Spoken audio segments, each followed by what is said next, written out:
आशिष शेलारांच्या जनता दरबार कार्यक्रमाच्या हॉल बाहेर गोंधळ पाहायला मिळाला। जनता दरबारासाठी नागरिकांनी मोठी गर्दी केल्याने गोंधळ झाला होता।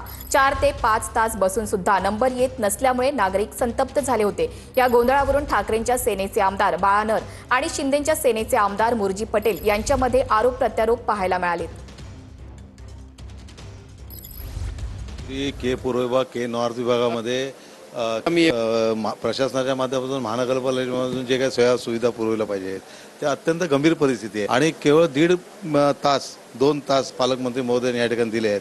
काही लोकांना त्यांनी प्रश्न ऐकले, परंतु एवढे प्रश्न आहेत की ते ऐकू म्हणजे त्याला वेळ स्पेशल मीटिंग एका दिवसाची लावावी लागेल आणि ते प्रश्न खरंच सुटले पाहिजेत, परंतु प्रशासनाचे कुठलं लक्ष नाही आहे आणि जे विषय आले ते विषय 5-5, 10-10 वर्ष 15-15 वर्ष जे प्रश्न सुटत नाही आहेत। एवढंच सांगू इच्छितो की तुझ्या एरियातच जास्त लोक होते आणि के पूर्वला जास्त समस्या जोगेश्वरीच्या आहे। तू आमदार आहेस, तुलाच समस्या सोडवून पाहिले पाहिजे, तुझं काम आहे ना, मग तू का दुसऱ्यावर आरोप करतोय? बघा, आरोप प्रत्यारोप करायला आम्हाला येतो, पण हा शेवटी आम्ही लोकांनी आम्हाला निवडून दिलेलं आमची लोकांशी बांधिलकी आहे। महायुती सरकार लोकांमध्ये राहून काम करते।